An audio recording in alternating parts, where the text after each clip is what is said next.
بسم الله الرحمن الرحيم. الحمد لله رب العالمين، والصلاة والسلام على سيد الأنبياء والمرسلين محمد وعلى آله وصحبه أجمعين. أما بعد، أعوذ بالله من الشيطان الرجيم. بسم الله الرحمن الرحيم.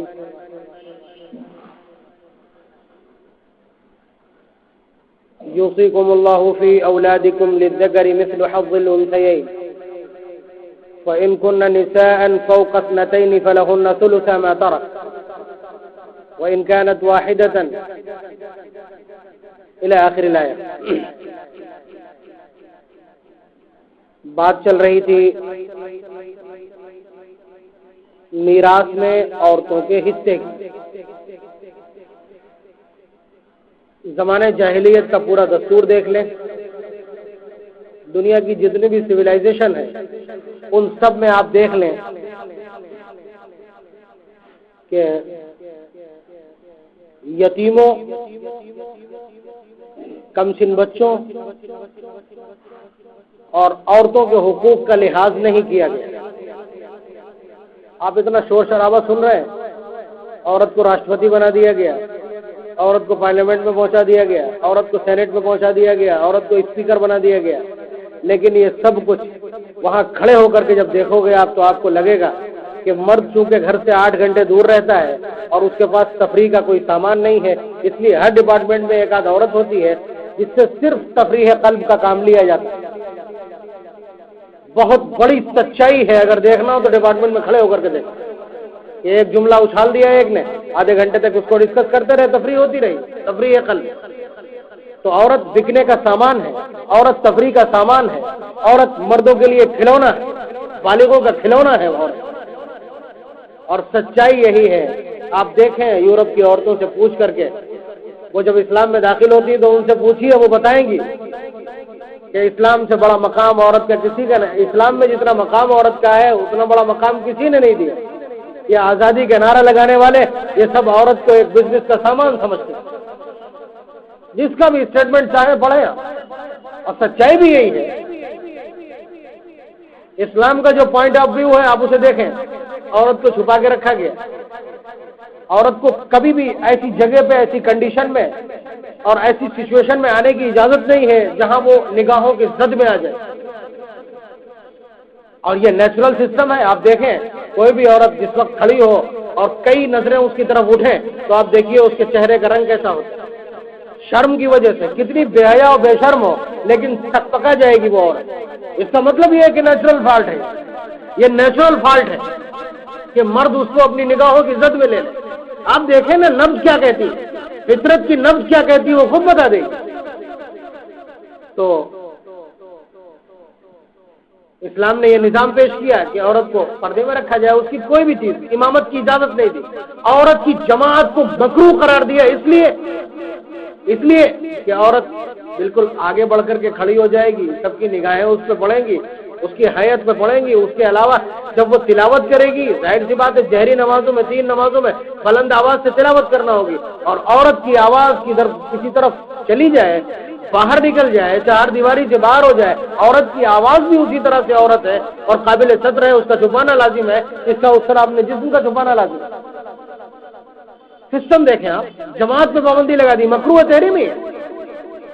اور اگر خدا نہ خواستہ کبھی امامت کی نوبت آ ہی جائے یا عورتیں کہیں کہ ہم قرآن یاد کرنے کے لیے تراویح میں نماز پڑھانا ہی چاہتی جماعت سے، تو ان کے لیے کھڑے ہونے کا یہ سسٹم نہیں ہے. وَيَقِفُ الْإِمَامُ وَسْطَهُنَّ كَالْعُرَاةِ، یہ کنز الدقائق کی عبارت ہے. اس کا مطلب یہ ہے کہ عورت آگے بڑھ کر کے مصلی بچھا کے باقاعدہ نہیں کھڑی ہوگی، اسی صف میں کھڑی رہے گی، تھوڑا سا آگے بڑھ جائے، یعنی اس کی ایڑیاں اور باقی لوگوں کے پنجے. مطلب یہ میں بتا رہا ہوں کہ عورت کو کتنا چھپا کر کے رکھنے کی کوشش کی گئی ہے. اور سینسبلی آپ اس کو دیکھیں، سینس کیا کہتی ہے، کس چیز کو چھپایا جاتا ہے؟ چھپایا اس چیز کو جاتا ہے جس کی قیمت زیادہ ہوتی ہے. آپ کے پاس ڈائمنڈ ہو کہاں رکھیں گے؟ آپ بتائیے. آپ کے پاس اگر ڈائمنڈ ہو تو بتائیے کہاں رکھیں گے؟ کیا یوں الماری میں پڑا رہے گا یا جیب میں رکھ کے چلیں گے؟ آپ جو سب سے بڑا لاکر ہے اس لاکر میں رکھا جائے گا. آپ کی جو چاندی کی انگوٹھی ہے وہ یوں ہی بیڈ کی رینک میں پڑی رہتی.